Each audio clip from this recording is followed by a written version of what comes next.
그러나 이제 그는 더 아름다운 직분을 얻으셨으니 그는 더 좋은 약속으로 세우신 더 좋은 언약의 중보자시라.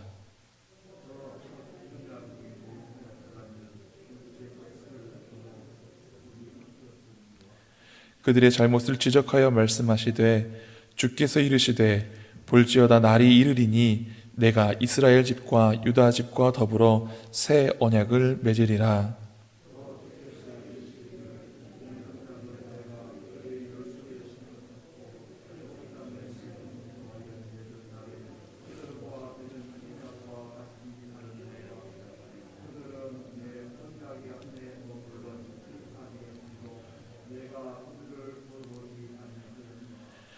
또 주께서 이르시되 그날 후에 내가 이스라엘 집과 맺은 언약은 이것이니 내 법을 그들의 생각에 두고 그들의 마음에 이것을 기록하리라. 나는 그들에게 하나님이 되고 그들은 내게 백성이 되리라.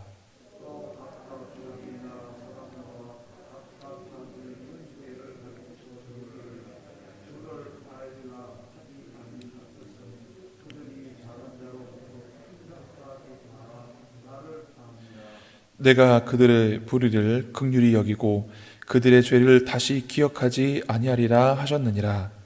새 언약이라 말씀하셨음에 첫 것은 낡아지게 하신 것이니 낡아지고 쇠하는 것은 없어져 가는 것이니라. 아멘.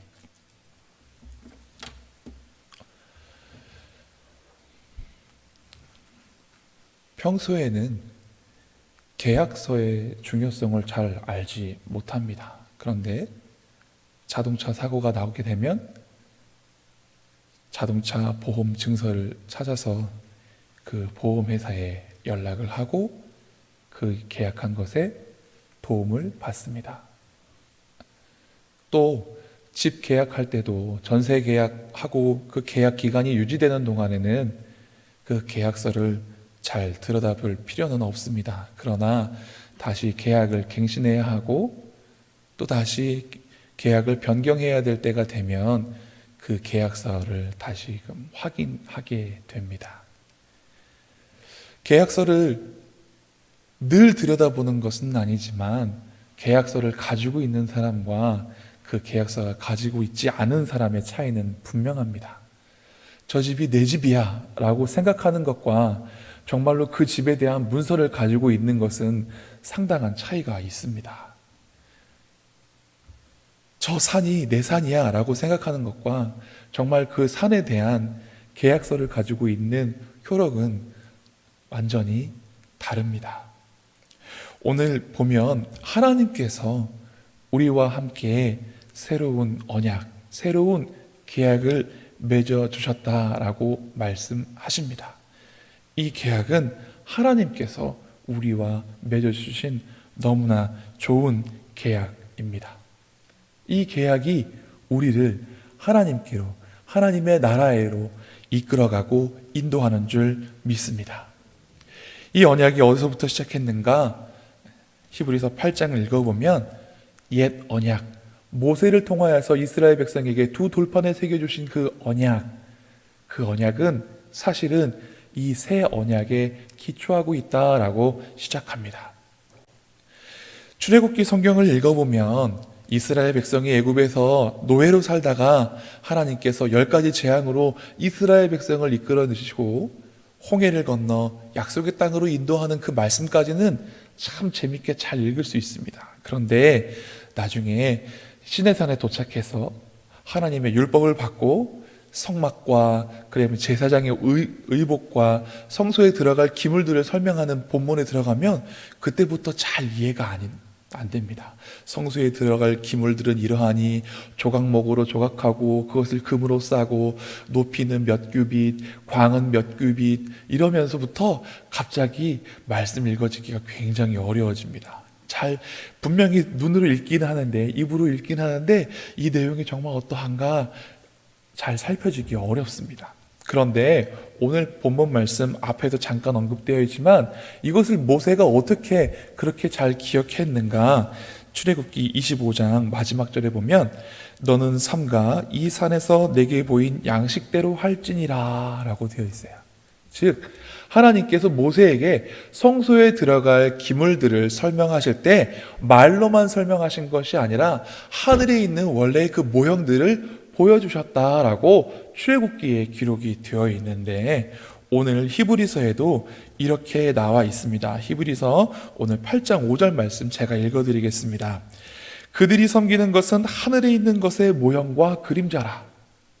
즉 모세에게 주신 성소의 규례에 대해서 어떤 것들은 원래 하늘에 있는 것의 모형과 그림자, 그것들을 따라 본떠서 만들었다라고 설명하고 있습니다. 모세가 장막을 지으려 할 때에 지시하심을 얻은 것 같으니 이르시되 삼가 모든 것을 산에서 내게 보이던 본을 따라 지으라 하셨느니라.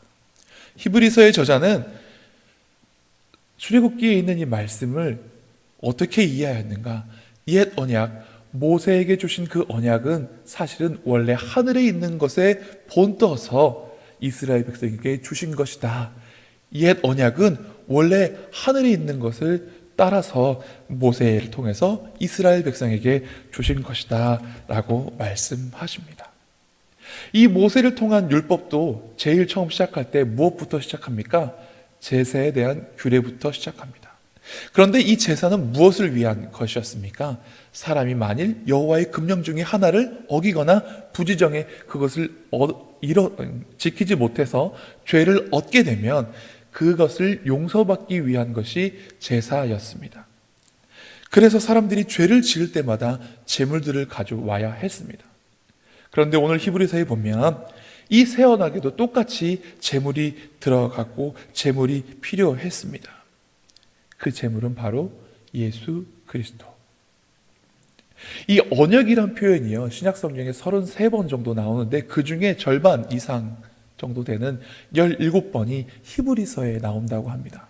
그리고 복음서에서도 언약이라는 말씀이 나오는데 그 중에 4분의 3이 언제 소용되느냐?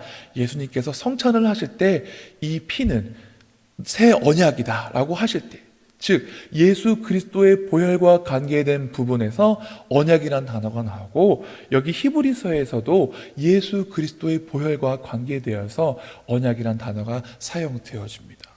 즉 옛 언약, 모세를 통하여서 허락하여 주신 옛 언약이 사람이 죄를 범하면 그것을 용서받기 위해서 짐승의 피로 그렇게 제사를 드리고 사함을 받았다 하면, 이제는 단번에 완전한 제물 되어 주신 예수 그리스도의 보혈로 새 언약이 이루어졌다는 것을 우리는 알 수 있습니다. 즉 우리가 이 새 언약의 주체가 되는 것이 아니라 하나님께서 전적인 하나님의 은혜로 그 언약의 대상이 될 수 없는 우리가 예수 그리스도의 보혈을 의지함으로 말미암아 새 언약으로 하나님의 백성이 되었다라고 말씀하고 있는 것입니다. 이 새 언약에 대한 언급은 오늘 본문 말씀에 8절에 그들의 잘못을 지적하여 말씀하시되 하면서 성경의 인용 구절로 시작되어집니다. 예레미야 31장 31절로 34절까지의 말씀이 여기에 인용되어집니다. 예레미야 31장 31절 말씀을 생각해 보면 이 예레미야서는 남왕국 유다가 바벨론에게 망하기 직전에 이제 하나님께서 너희들을 보호하셔서 바벨론 땅에서 지켜내실 것이고 70년이 지나면 돌아오게 할 것이다. 예수님이 태어나기 전 600년 전, 700년 전 사이에 예레미야를 통해서 하신 말씀이십니다. 그때에는 남왕국과 북왕국이 갈라져 있어서 이미 북왕국 이스라엘은 100여 년 전에 망한 그때에 선지자 예레미야를 통해서 하신 말씀입니다. 그런데 그 언약이 이루어졌습니다. 그 약속이 이루어졌습니다. 거기에 있는 말씀과 오늘 본문 말씀에 약간 다른 것은 무엇이냐면, 그때는 구약 때는 내가 그들의 남편이다 라고 말씀하십니다. 혼인 언약처럼 말씀하십니다. 그런데 이스라엘 백성이 이 혼인 언약을 지키지 못하고 남편을 버리고 도망한 것처럼 말씀하십니다. 오늘 본문에는 9절에 이렇게 말씀하십니다. 함께 읽겠습니다. 또 주께서 이르시기를 이 언약은 내가 그들의 열조의 손을 잡고 애굽 땅에서 인도하였던 날에 그들과 맺은 언약과 같지 아니하도다. 그들은 내 언약 안에 머물러 있지 아니하므로 내가 그들을 돌보지 아니하였노라. 이 옛 언약이 깨지게 된 이유가 무엇이냐? 하나님이 신실하시지가 않아서가 아니라 이스라엘 백성이 호세아에서의 말씀처럼 하나님께서 의와 신으로 그렇게 이스라엘 백성에게 장가 들었는데, 이스라엘 백성들이 남편 대신 하나님을 떠나 갔다라고 하는 그 말씀과 같이 이스라엘 백성이 그 언약 안에 머물러 있기를 즐겨하지 아니하고 언약을 버리고 이방신들을 따라 갔기 때문에 이 언약이 파기된 것으로 이야기되어져 있습니다. 그러므로 우리는 새 언약의 사람이 되었기에 하나님 안에 머물도록 노력해야 하겠습니다. 새 언약은 옛 언약과 달라서 절대로 불변하고 이것이 변하지 않습니다. 구원받은 것이, 우리가 구원받은 사실이 변하지 않습니다. 우리가 죄를 범하더라도 그것은 범하지 않습니다. 바뀌지 않습니다. 왜냐하면 하나님께서 보증하셨기 때문에 그렇습니다. 예수 그리스도의 보혈은 그 짐승의 피와 다르기 때문에 한 번 제사로 영원한 제물이 되었기 때문에 우리가 그 피를 의지할 때에 그 언약 안에 머물 수 있는 것입니다. 그러나 이스라엘 백성이 옛 언약을 떠나고 하나님을 버려서 이렇게 새 언약을 맺게 되었다라고 하면 우리도 새 언약의 당사자로서 예수 그리스도의 보혈 안에 머물도록 항상 노력해야 하는 것입니다. 그 계약 안에 머무는 것이 우리에게 너무나 유익한 것을 우리는 깨달아 알아야 합니다. 10절 말씀 읽겠습니다. 또 주께서 이르시되 그 날 후에 내가 이스라엘 집과 맺을 언약은 이것이니 내 법을 그들의 생각에 두고 그들의 마음에 이것을 기록하리라. 새 언약은 옛 언약과 다릅니다. 옛 언약은 모세의 두 돌판에 새겨 주셨습니다. 그런데 새 언약은 두 곳에 새겼는데 어디에 새겼습니까? 하나는 그들의 생각에 두고 또 하나는 마음에 두었다라고 말씀하십니다. 즉 우리가 이 새 언약을 어디에 두어야 하느냐? 모세의 두 돌판처럼 언약궤 안에다가 항아리 안에다가 두어야 되는 것이 아니라 이 언약은 우리의 생각과 우리의 마음에 항상 두어야 한다라는 것입니다. 옛 언약은 성소 안에 있는 법궤 안에 두 돌판을 담아 두었습니다.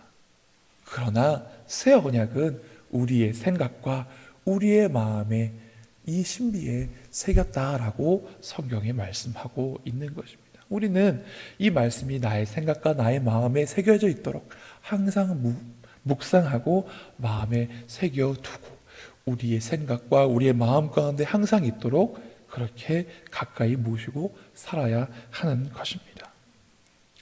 이 새 언약의 특징은 11절에 나옵니다. 또 각각 자기 나라 사람과 각각 자기 형제를 가르쳐 이르기를 주를 알라 하지 아니할 것은 그들이 작은 자로부터 큰 자까지 다 나를 알미라. 여행을 한번 가보십시오. 너무나 감사한 건요, 우리나라 구석구석에 마을이 있는 곳마다 십자가가 있습니다. 통닭집은 없어도, 통신사 대리점은 없어도 각 마을마다 십자가가 세워져 있습니다. 복음이 너무나 감사하게도 이 땅 구석구석에 새겨져 있습니다. 그리고 그것도 모자라서 여전히 많은 이들이 복음을 전하기 위해서, 많은 교회가 복음을 전하기 위해서 노력하고 있습니다. 세계를 가보아도 너무나 감사한 것은 예수 믿는 사람들이 있다라는 것입니다. 이슬람 사원이 화려하게 장식되어져 있는 그곳에도 예수 믿는 분들이 계시고 복음을 전하는 선교사님들이 계십니다. 핍박받는 그곳에서도, 황량한 사막 가운데서도, 울창한 정글 가운데서도 복음을 전하는 일이 있습니다.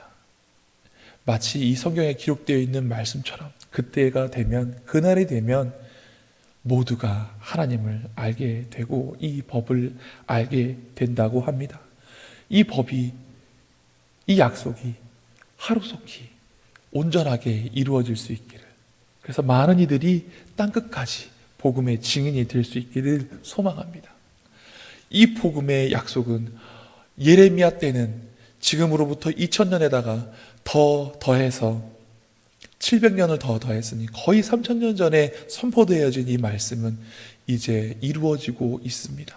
세상에 많은 사람들이 예수님을 알고 있습니다. 심지어는 유대인들 가운데서도 예수님을 믿기 시작하는 사람들이 늘어나고 있다라는 소식을 들었습니다. 이 약속이 모든 사람에게 미치는 그 날이 되면 새 언약의 중보자이신 예수 그리스도께서 다시 이 땅에 임하실 것입니다. 성경은 우리 예수 그리스도께서 우리의 신랑 되어 주신다고, 어린 양의 혼인잔치에 우리가 들어가야 된다라고 말씀하고 있습니다. 이 새 언약이 온전하게 성취되어질 때 우리가 기쁨으로써, 어린 양의 신부로서 그 혼인잔치 안에서 기뻐하고 충만한 은혜를 누릴 수 있는 날이 속히 오기를 바랍니다.